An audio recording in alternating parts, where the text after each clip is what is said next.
Hey everyone, welcome back to my kitchen. Today, we're making soft, fluffy cinnamon rolls with a delicious twist. A cream cheese coffee frosting that's perfect for coffee lovers. These rolls are sweet, cozy, and have a slight kick of coffee flavor that makes them extra special. So, let's get started. First, gagawa muna tayo ng dough. So in a bowl, pagsamasamahin lang natin lahat ng ingredients. Pero nasa sa inyo kung gusto nyo ibukod yung dry ingredients sa una at isunod yung wet ingredients. Pero in this video, pinagsama-sama ko na lahat para mas mabilis.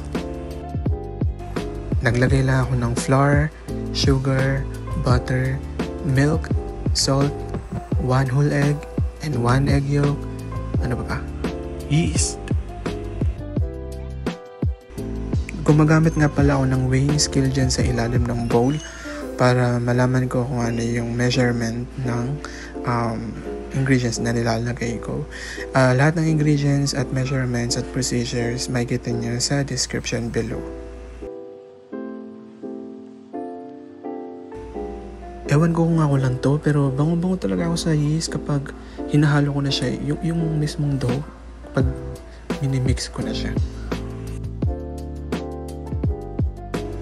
Pagkatapos natin ipagsama-sama lahat ng ingredients, ng dry and wet ingredients, i-mix na natin siya if you have a mixer.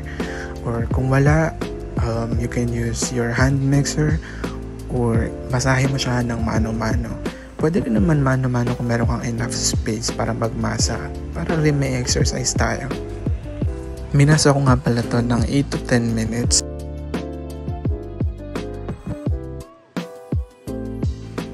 Pagkatapos kong masahin, nilagay ko siya sa bowl na merong butter. Pwede naman gamitin yung oil. Lagyan mo ng oil sa ibabaw para hindi siya ma-dry. Then cover it with plastic or clean towel and then rest it for 1 hour. Habang pinapahinga natin yung dough for 1 hour or until mag-double yung size niya, gawin naman natin yung filling ng cinnamon natin.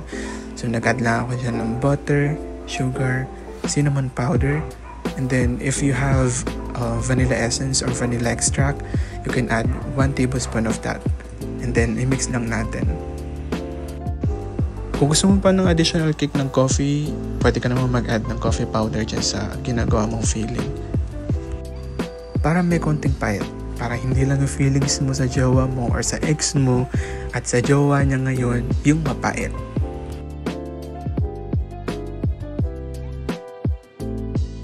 Kapag ready na yung dough natin, i-roll out lang natin siya into a rectangle shape.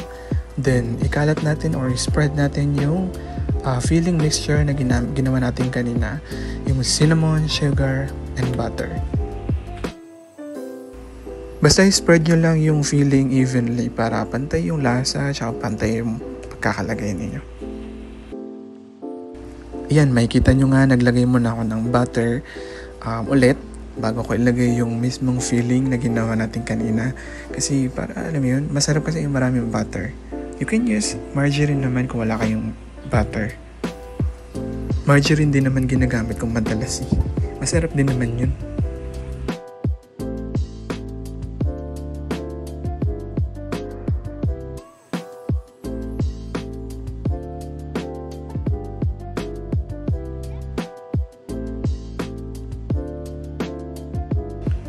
After we spread the filling evenly, you can roll it tightly, then cut it into even pieces, and then arrange them in your grease baking pan. Basta lagyan nyo lang ng butter or margarine yung pan nyo.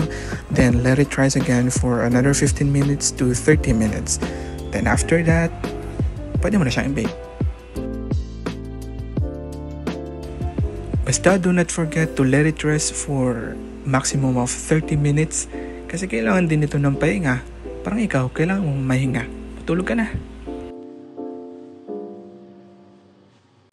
Yung iba gumagamit sila ng sinulid, kung wala kang budget, kung may budget ka, dental floss, basta yung hindi gamit. Pero since hindi ako sanay sa dental floss, okay na ako sa, ayan, yung gamit kung ano man yan.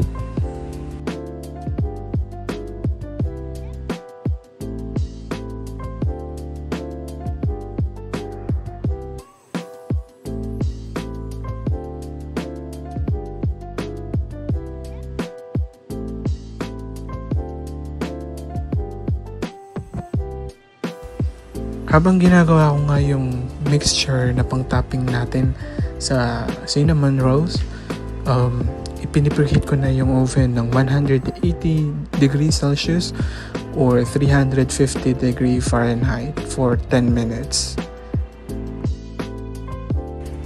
Habang pinipreheat ko nga yung oven, pinagsama-sama ko na yung softened cream cheese, powdered sugar, konting vanilla extract or vanilla essence, and then instant coffee. Naghalo din ako ng konting milk para medyo, madaling haluin.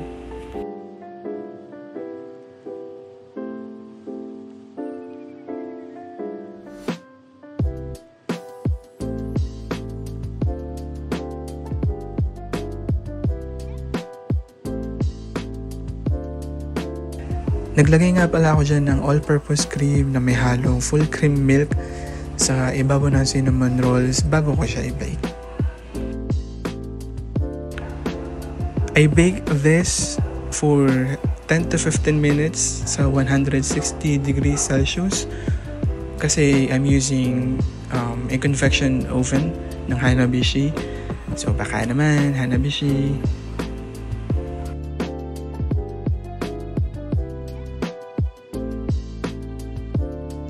And here it is, soft cinnamon rolls with creamy coffee flavored topping. They smell amazing and taste even better.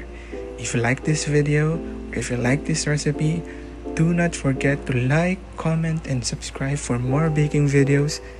Thanks for watching. Bye-bye!